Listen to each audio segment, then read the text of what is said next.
Hey, real estate agents, welcome to the Weekly Closer. I'm your host, Jeff Underwood, along with my co-host, Joey Sampaga. How's it going, Joey?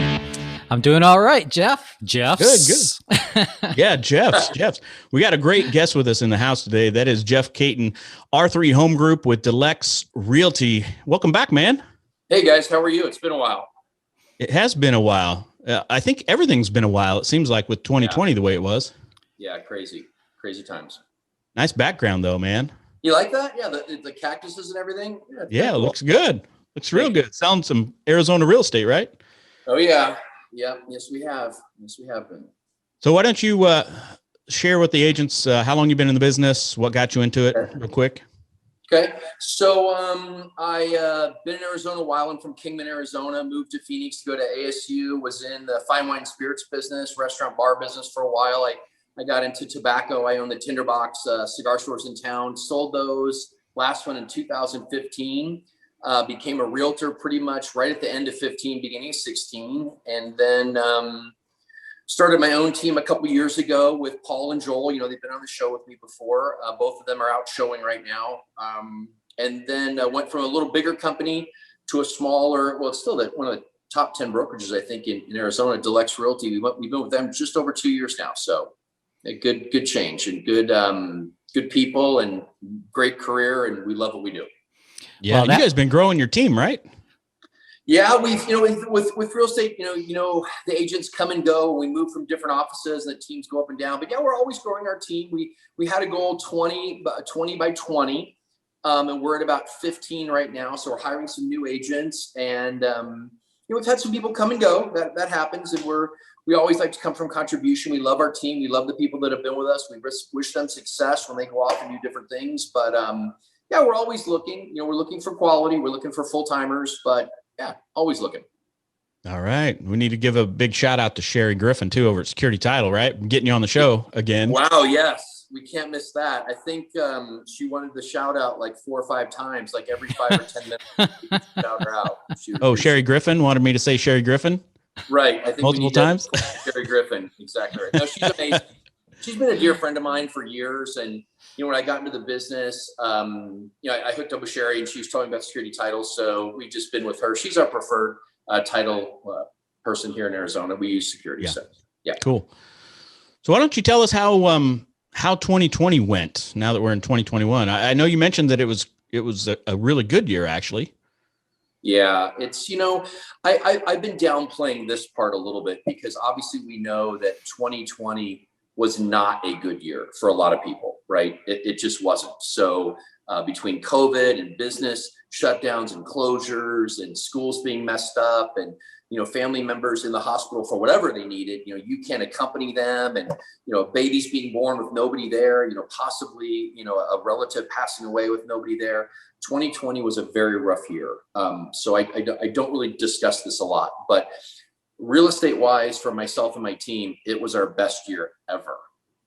It was very good real estate wise. Again, a lot of people were hurting in 2020. So yeah. So what made it a good year? I think a lot of people made the decision to make a move, obviously, for a lot of different reasons, whether that was to move further outside, further out in the suburbs, more land, maybe something bigger that has an office space. People made different decisions, I think, in 2020 than they have in the past. Yeah, I agree with you. I think all the regular moving scenarios were there, right? So you're moving up to get a bigger house for the family. You're moving down. You're retiring. You moved to Arizona because you retire. You want the sunshine. All those normal scenarios were going on, and then you combine that with COVID, and I think that just really spearheaded everything. Also, I think you have to look in. I don't like to get into politics or religion. I kind of stay away from those topics, but I do think the political arena around the country aided people's decision to possibly move to Arizona, versus just the normal, our cost of living is very inexpensive here. The weather's super great. We were doing great with COVID in the beginning. And now, of course, we kind of slipped back a little bit, but I think, a lot of California people coming over. We've always been kind of a melting pot of people all around the country, but now we're seeing a lot more people from the East Coast coming over. Arizona's super solid, no earthquakes, no storms, no really a lot of snow, no sleet. I mean, look what's pounding the entire country. global warming, yet it's like the storm of the century is coming in. But Arizona's pretty solid. We've been good. Yeah, we recorded a show on Tuesday last week, and it was negative 10 degrees here when I woke up that morning. Yeah. A little cold. Yeah. But that's not normal. I mean, we're talking about, a lot of places are breaking records from the late 1800s, early 1900s. So we're talking about over 100 years that it's never been this cold. Yeah. So we were golfing with one of our lenders last week, came into town just to meet us and have a little R&R, and he came from Texas. And so we were on the golf course again, shorts and our shoes and our polo shirts, and a little hot. And his wife called them. They're from Plano, and they had that 100-car pile up on the freeway, and it was like 10 degrees there. And it was just, it's gorgeous in Arizona, but they were getting pounded. And then another one of the guys we work with there, he's in that rolling blackout area. So he gets power for an hour and a half, then it's off for a half hour.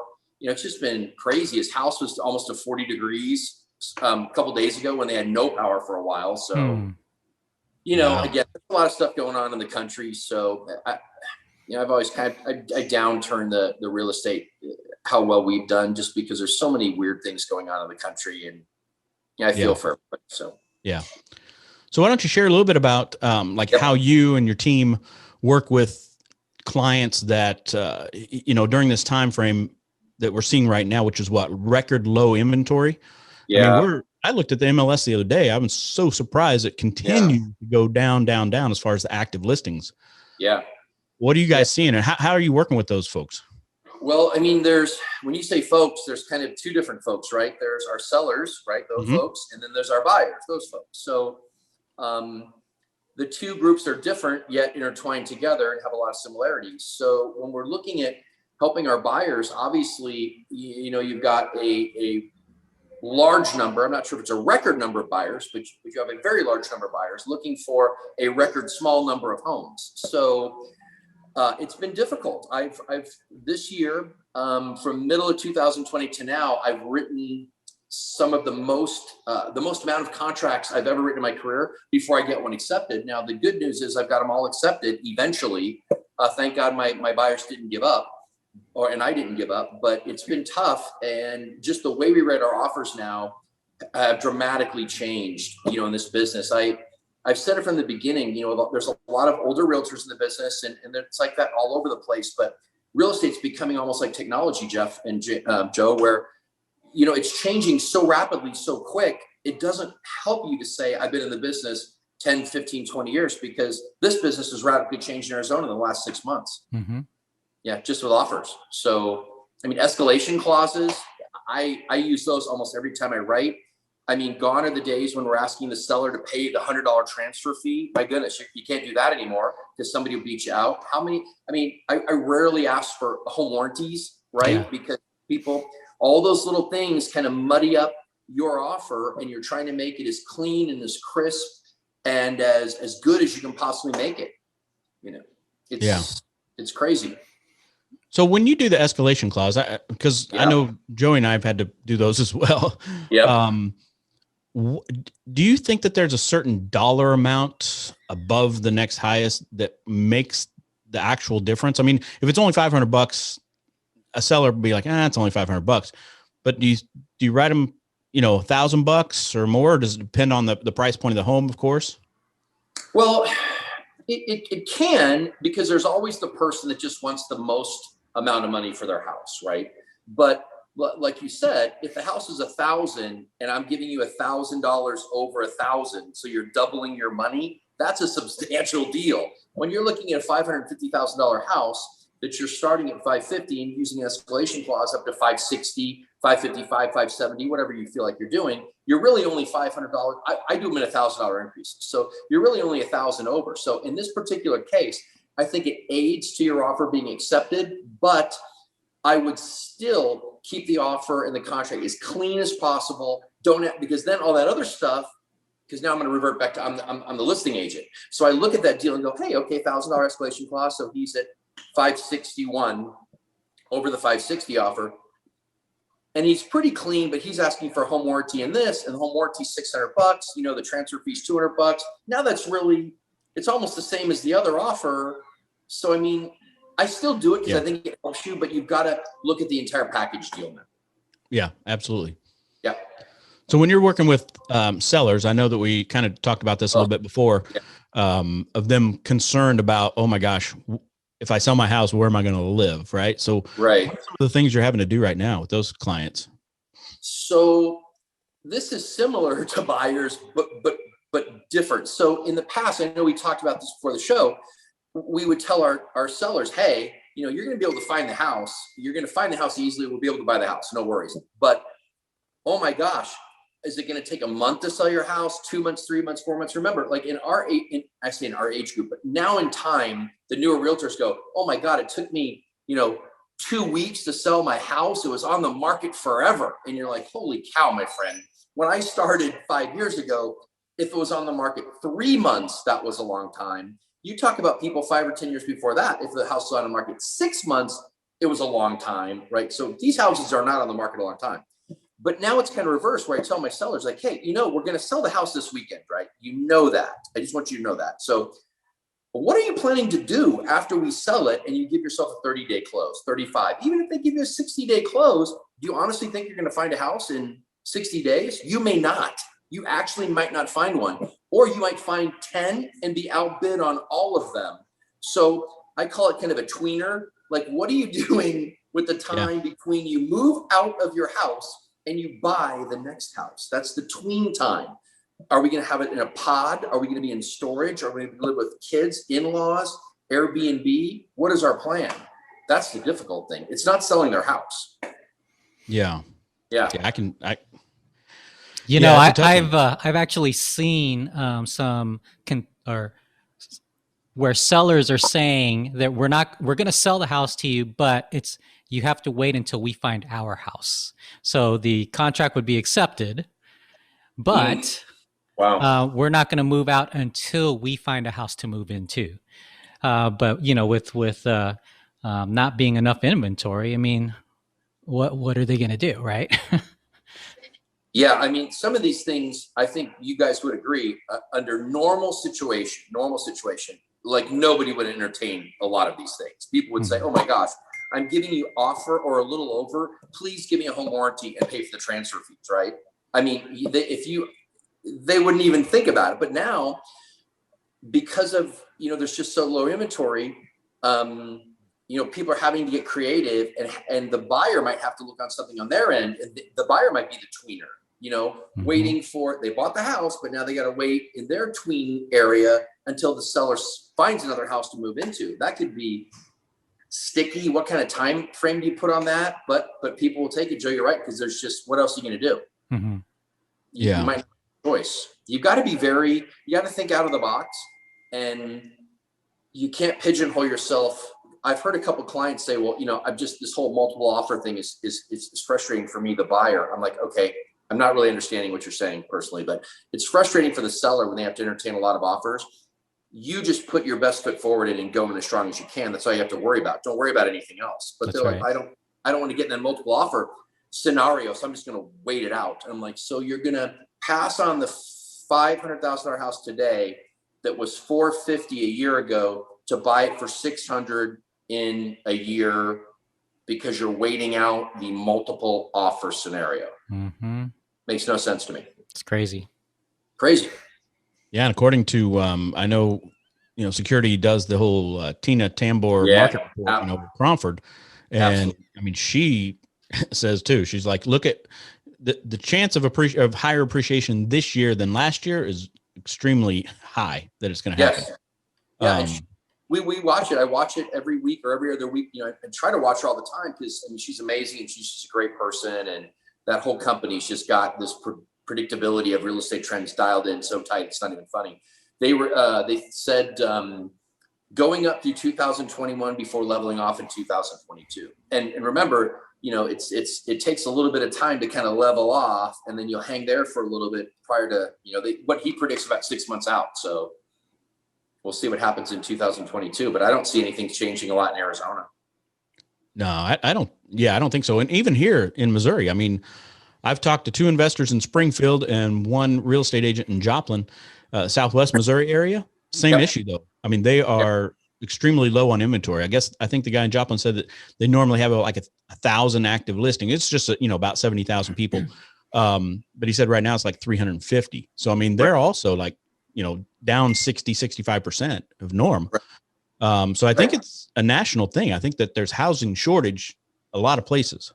Well, somebody on one of the Facebook groups I'm on, somebody asked the question, like, is there any market in the US that's a buyer's market? And I'm not sure if anybody responded yes to that. I mean, I'm maybe somewhere, but it's got to be niche-y. And I mean, I don't know.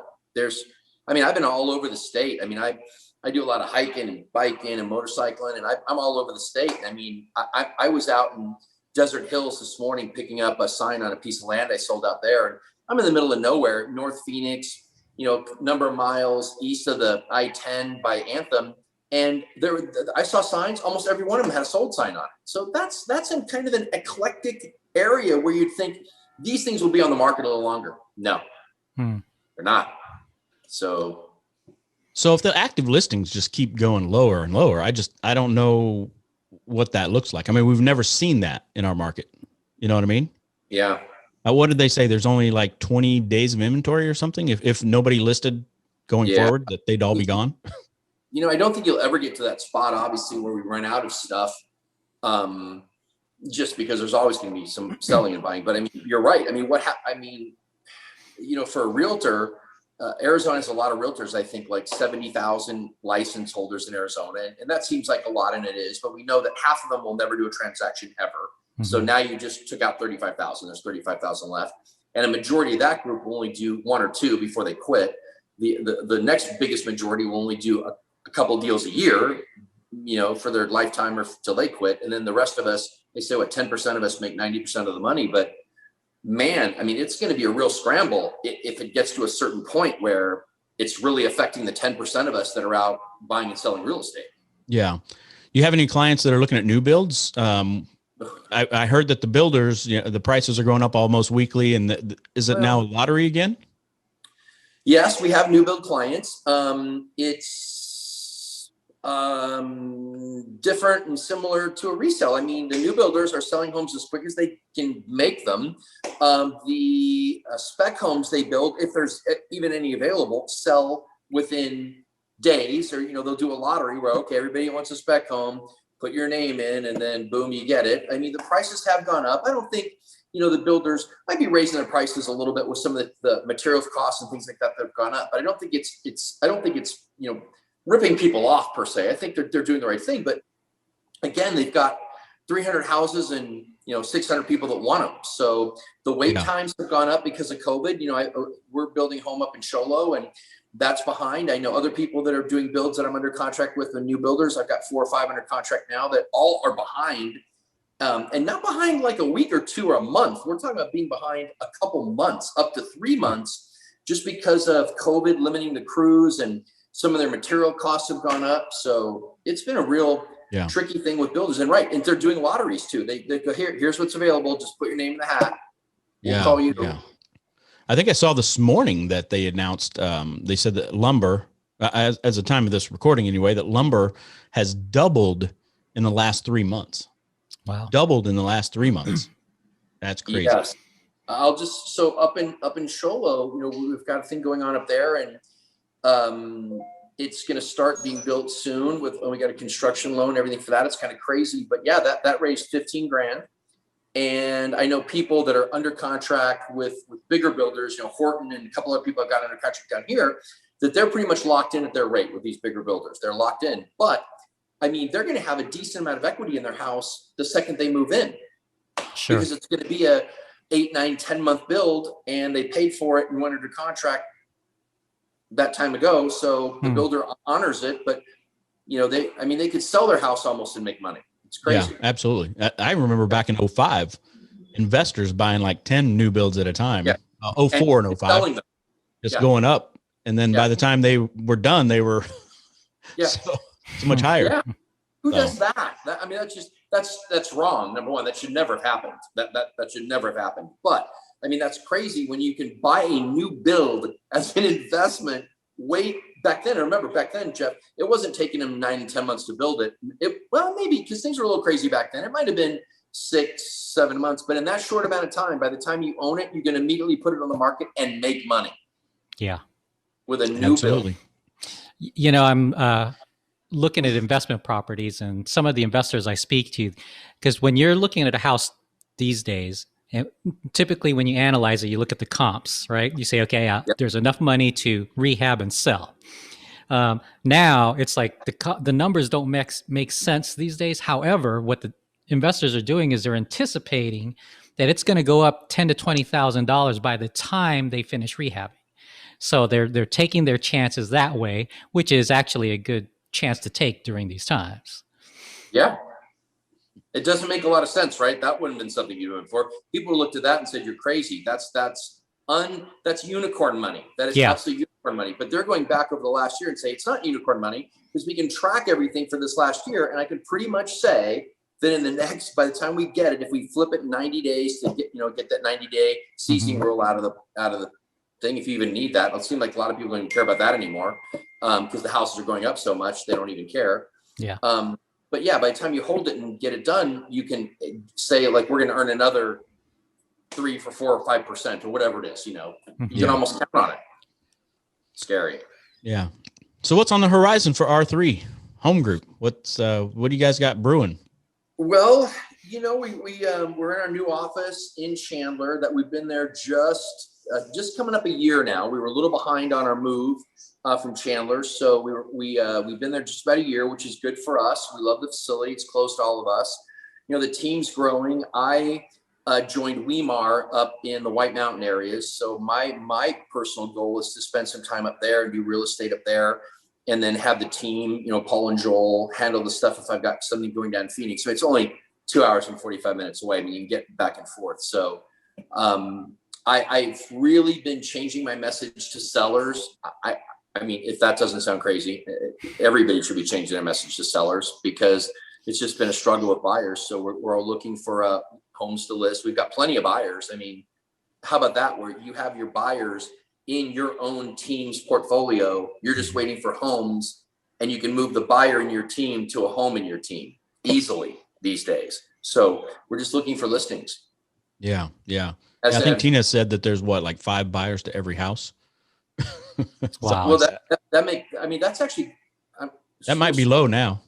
She's super smart. And I think the most amount of contract, it sounds right, my friend, because I've been writing, God, I don't even know what my minimum's gone up. Like, I think my minimum is like 4 contracts now to get accepted. But my last one that I got accepted at the Point, one of the condos there, that was my 6th. That was my 6th offer. And all my offers were good. They weren't bad. They weren't the winning offer, of course, but they were, strong offer. Nobody's playing games anymore. If you even start to play games with me, I am done with you. I'm moving on because I cannot waste time with that. So these are people that are submitting good offers. But if somebody has 5 more grand and they really want that house, they're just going to out money every time. Yeah. So why are you wanting to do some business up north? I mean, you're a country boy at heart, aren't you? Kind of. Yeah. We like to put on the boots and the cowboy hat and jump in the truck. Oh, yeah. I got my boots. I was out north, had my hat on today when I was out there. So we like it. We can get out of Phoenix in the summertime when it's hot. We love Arizona. We've traveled all around Arizona. My girlfriend and I. She's from here. Family's here, so of course our kids are like, "That's a great idea."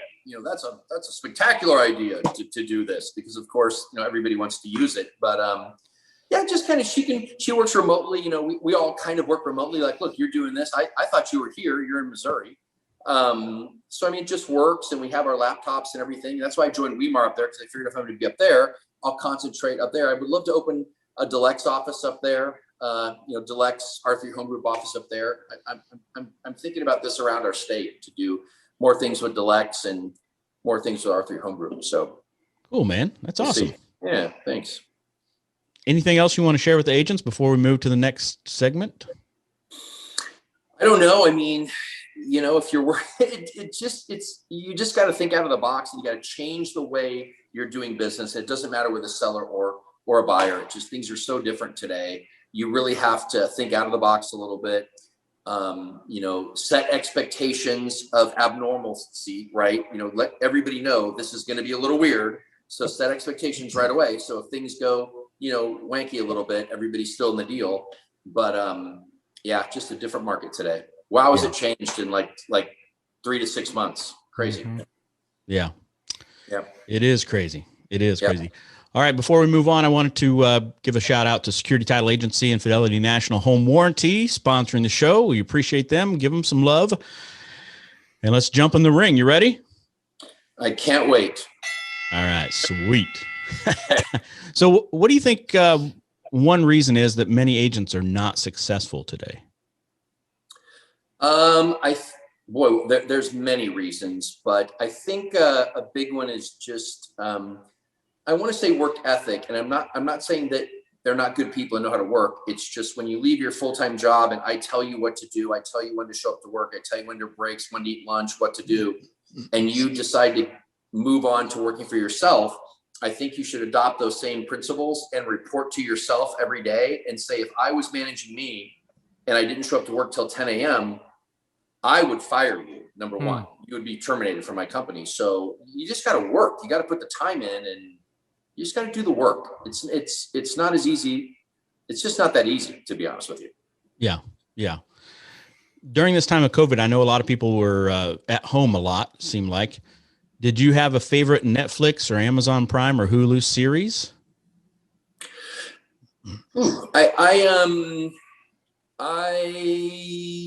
I think I put on some weight being at home because obviously we were eating just a bunch of junk. And my girlfriend's a great cook. I'm like amazing in the kitchen. Like people don't know that about me, which is completely untrue. I'm a horrible cook.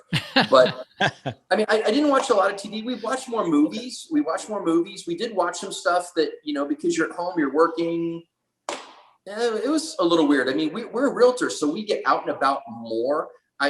She works from home and she wasn't traveling at all. So some people were really going crazy because they just had nowhere to go other than the grocery store and get gas. I mean, we at least were out. Yeah. Bumbling that around. makes sense. That makes sense. Yeah. I know I saw a lot of people post on Facebook, that, I finished Netflix today. Yeah. I'll say, on the TV, if you get like your Dish Network, wherever you got a set number of channels, and it got to the point where we saw all the movies total, like there was no more new movies coming on. So then you kind of, delete certain things and add on other channels to just expand your horizon. And now I think we're looking at going back again and see if we can get rid of those and going back to the old ones to see if we can find some new stuff. So, there is a good one that I did want to share. It's called Ted Lasso. Ted Lasso. It's on Apple TV only. So it's a really good show. Good show. Remember when we just had normal TV where you had like the rabbit ear antennas on the TV? That's right. NBC, ABC, CBS, right? Yeah, and then they went to the cable stuff. There was like a million channels. Remember the Dire Straits, a million channels and nothing on. And now there's streaming Hulu, everything. Streaming, the Apple TV. I mean, it's a Netflix. It's a mess. I can't figure out anything. Yeah. Well, so you were able to golf a little bit during this whole thing. So let me ask you this. Fire away. What's your favorite golf course in Phoenix area? Oh, wow. Ooh, that's a tough one too, because there's so many. I mean, Phoenix has a lot of really good golf courses.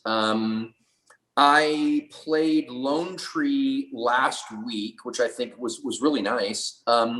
There is a course, and I forget the name. I always space it. It's out off Power Road by Estrella Mountains up there. No, not Estrella. By Red Mountain. Superstition? Yeah, but right on the western side of the Superstitions there on Power Road. I forget the name of that course.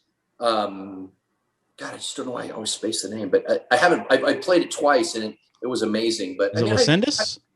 Lascendis, yes, Lascendis. That is. I just thought Lascendis was super nice. I mean, it was tight. It was not crazy. Houses there was beautiful. The two times we played it, I thought Lascendis was a nice course, but there's so many good ones. Yeah, hard to put. Absolutely. Yeah, Absolutely. my favorite's Top Golf. So Top Golf. There you go. The one in Scottsdale. So that's kind of a golf course. It's kind of a tight little golf course, but yeah, I like that. Top Golf is fun. Years and years ago, when I used to play a lot of golf back in the early 2000s, one of my favorites was Eagle Mountain. I've had in the Tinderbox. Fountain Hills. two or three golf tournaments at Eagle Mountain, and I think you'll appreciate hole number 18 when you tee off like 500 feet above the green and you just work down that huge hill. Yeah, it just rolls down that trough. Yeah, it just goes. So the Eagle Mountain cart girl comes up to me. She's like, "Do you want a papaya towel?" I'm like, "Okay, that is the stupidest thing I've ever heard." A papaya towel? Oh yeah. And she's like, "Well, it's cold. It smells good." I'm like, "All right, just give me the damn towel." I was gonna wipe my golf clubs off with it. And oh my God, I put it on my face and it was like chilled. I'm like, it smelled so fantastic. So you ordered 2 more? Oh my God, yeah. And she came around, I'm like, holy. She's like, "You were giving me a hard time about the papaya towels." I'm like, "I was, but I take everything I said back. It's amazing if I can have a couple of those things." Oh, because it was hot. It was hot as hell. And we had our golf tournament there. And, because we had it in the summer, which is cheaper. And, everybody's smoking a cigar. And thank God we were drinking beer. And it was hot. But the papaya towels were, She comes back around the next time and you've like, "Can I get another one of those? I've sucked this one dry." Oh, I know. Yeah. I might actually make one when I'm done with this interview. I might actually go get one and try and make another one. All right. Well, final question from me is, yes. if you had it your way, would you buy a new car or fix up an old one? Okay. So before we started, he sent me this picture. He's like, "This is what I'm working on right now." It's this old car in Missouri. I was working on a Whataburger or an In-N-Out hamburger in my car. That's what I was working on. So I'm going to go with, I love you. I want to drive around in your car with you, but I am going to go for a newer. I mean, I don't mind buying a used car that's together if I have to buy floor mats or, like a license plate frame to put on it. That's about all I want to do. All right, man. Well, thanks so much for joining us again. Yes. Thank you. Great. It's always fun. Love it. Yeah, I love you guys. All right. It's always fun, man. So if any agents watching and listening do want to reach out to you about DeLex, how do they reach you? Well, Jeff Cayton, it's Cayton. I'm all over social media. Just Google my name. You'll find me. Phone number is 602-320-7547. But again, just Google Jeff Cayton, R3 Home Group DeLex. We're all over the place. You'll find me. We are looking for some agents. So if you're not happy or you just want to talk, I do truly come from contribution. So I want to make it all about you. But if you're interested in a change or just want to talk about it confidentially, love to chat with you. Just give me a call. Awesome, man. Well, thanks so much for being on again. Thanks, guys. I really guess we'll let you get back to the nice weather. I really appreciate it. And then do you think Sherry Griffin is enjoying the nice weather? Yes, I think Sherry Griffin over at Security Title is probably having a great time with this weather. That's right, Sherry Griffin. Yeah, I think Security Title and Sherry Griffin are amazing. So, all right, guys, thank you so much. All right, man. Thanks for having me. We'll see you later. God bless. You too. I'll see you when you're back in town. All righty. All right, bye.